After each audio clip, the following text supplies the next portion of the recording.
கிரிஜாக்கா, கிரிஜாக்கா, என்ன இப்படி சோகமாக இருக்கீங்க? நீங்கள் ரெண்டு பேரும் என்னாட்டி சந்தோஷமாக இருக்கீங்க? ஏக்கா, நேற்று முந்தா நாள் மழை வந்துச்சு பார்த்தீங்களா? அதான்க்கா சந்தோஷமாக இருக்கும். நல்ல வெயிலில் இருந்ததுக்கு நமக்கு மழை வந்து நல்லா கூலிங்காக இருக்குது பார்த்தீங்களா? இப்போ பாருங்கள், மழை காலத்தில் இருக்கிற மாதிரி இருக்குது. அந்த மழை வந்ததுக்கு தாண்டி நானே இப்படி வருத்தப்பட்டுக்கிட்டு இருக்கேன். மழை வந்து எல்லாம் சந்தோஷமாக இருக்காங்க, நீங்கள் என்னடனா வருத்தப்பட்டு இருக்கீங்க. ஏன் இப்படி பண்ணுறீங்க? ஏட்டி, அன்னைக்கு வடகம் போட்டிருந்தேன்னு சொன்னேன்லன்னு மாடியில், அதை நான் எடுக்காமல் விட்டுட்டேன். அது மழையில் நனைஞ்சி ஒரு மாதிரி ஆயிடுச்சுட்டு எல்லாமே வம்பா போயிடுச்சு. அதுக்கு எதுக்கு மூஞ்சி எப்படி உம்முன்னு வச்சுட்டு இருக்கீங்க? நார்மலாக இருங்க. இப்போ தான் உங்கள் மூஞ்சி பார்க்குற மாதிரி இருக்குது.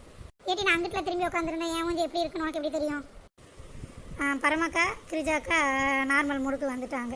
பார்த்தீங்களா, நம்ம கேள்வி கேட்டோடனே அவங்க திட்டிக்கிட்டு வர்றாங்க. நம்மளை அப்படி திட்டிக்கிட்டு வச்சுக்கிட்டு இருந்தாங்கன்னா அவங்க நார்மலாக இருக்காங்கன்னு அர்த்தம். ஏன்ட்டி என் வாயை பிடிங்கி இப்படி புண்ணாக்குறீங்க? சரி, அப்போ அந்த வடகத்தை என்ன செஞ்சீங்க? அதை இருந்தால் கொடுங்க, நம்ம வடகத்தை கூல்ட்ரிங்க்ஸ் அந்த மாதிரி ஏதாவது போட்டு விற்று காசு ஆக்கிடலாம். சரி, அப்படிலாம் செய்யக்கூடாது டி. அதுவே மழையில் நனைஞ்சு ஒரு மாதிரி வம்பா போயிடுச்சு. அதை போய் நீ கூல்ட்ரிங்க்ஸ் போடணும்னு சொல்கிற? இந்த அக்கா பொழைக்க தெரியாதவங்க நெட்டவழி. சரி, நீங்கள் வரலன்னா பரவாயில்ல, அந்த வடகத்தை மட்டும் நான் கொடுங்க. நானும் நெட்டவழியும் போய் கூல்ட்ரிங்க்ஸ்னு சொல்லி கொடுத்து விற்றுடுறோம். நல்ல வேலை, அதை நம்ம கீழே கொட்டிட்டோம். இல்லைன்னா இவளுக்கு அதை கொண்டு போய் விற்று 4 பேரோட சாபத்தை வாங்குவாளுங்க. அது மழையில் நனைஞ்சிருச்சுன்னு சொன்னோடனே அதை தூக்கி கீழே போட்டுட்டேன் டி. ஏன்க்கா இந்த வரத்துக்கு வர்றீங்க? அதை மழையில் நனைஞ்சிருந்துச்சுன்னா வெயில் அடிக்கிறப்ப காய வைப்போன்னு கூட நினைக்காம தூக்கி தூர போட்டிருக்கீங்களே. என்னதான் நினைக்கிறீங்களோ நீங்கள்? போங்க. சரி, எந்த இடத்துல போட்டீங்கன்னு சொல்லுங்கள், நாங்கள் போய் தேடி எடுத்துக்கிறோம். அட பாவி, அதையும் விட்டு வைக்க மாட்டியா நீ? ஏட்டி பரமோ, இவ கூட சேர்ந்து நீ இந்த மாதிரி ஆயிட்டு இருக்கட்டி நல்லா இல்லை, பார்த்துக்கோ. இது ஏக்கா, போய் எடுத்தா தானே அது நல்லா இருக்கா நல்லா இல்லையான்னு தெரியும். நீங்கள் என்ன இப்போயே நல்லா இல்லைன்னு சொல்கிறீங்க? ஐயோ கடவுளே, நான் ஒன்று சொன்னால் இவ ஒன்று புரிஞ்சுக்கிறேன். நான் என்னத்தை தான் செய்யவோ இதுகளை வச்சுக்கிட்டு. ஏன்க்கா, நான் என்ன சொன்னேன்? கரெக்டாக தானே பேசுகிறேன். ஏட்டி, நீ ஏசி ஏதோ எடுக்க போகணுன்னு சொன்ன, எடுத்துட்டியா?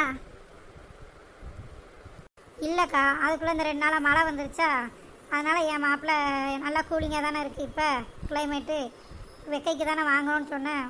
அதனால் இப்போ நல்லா இருக்குல்ல, நீ அடுத்த தடவை பார்த்துக்கலான்னு சொல்லிட்டா இருக்கா.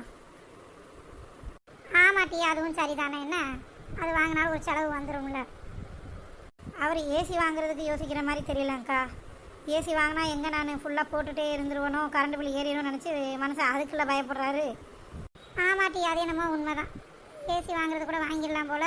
அதுக்கு மாதம் மாதம் கரண்ட் பில்லு கட்டுறதை நினச்சா எப்பா அதுக்கு வாங்காமல் இருந்துடலாமல் தோணுது. ஆமாம், அவரே சும்மா வாங்குறதுக்கு அழுவார். இப்போ இந்த மழை வந்தனால இதை காரணம் சொல்லி வேண்டாம்னு சொல்லிட்டாரு. ஏட்டி, ஆமாம் பாவம், அவர் ஒருத்தர் தானே சம்பாதிக்கிறாரு. அப்போ அதுக்குள்ளே குடும்பத்தை ஓட்டணும்ல, அதுக்கு தான் அந்த பையன் சொல்லியிருப்பாப்ல. அங்கே பாருங்கள், பின்னாடி ஏதோ ஒரு பேய் மாதிரி வந்து நிற்கிதுன்னு இழிச்சிக்கிட்டு. யாருக்கா நீங்கள்? புதுசாக இருக்கீங்க இந்த ஊரில்?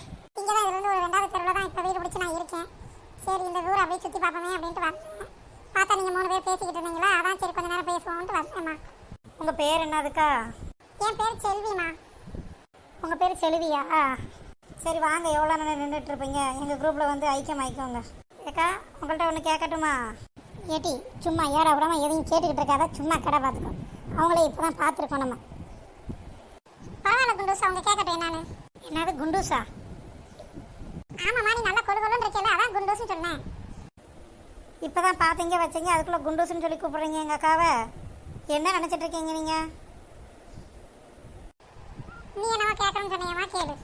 நீங்கள் எப்பயுமே எப்படி இழிச்சிக்கிட்டே தான் இருப்பீங்களா? ஏன் அப்படி கேட்குற? இல்லை, உங்கள் வாயில் பல்லு தான் முக்கால்வாசி தெரியுது, அதான் கேட்டேன்.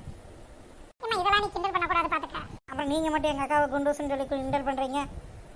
நீங்கள் ஒழுங்காக இருந்தால் நாங்களும் ஒழுங்காக இருந்துக்கிறோம். நீங்கள் கிண்டல் பண்ணால் நாங்களும் கிண்டல் தான் பண்ணுவோம், பார்த்துக்கோங்க.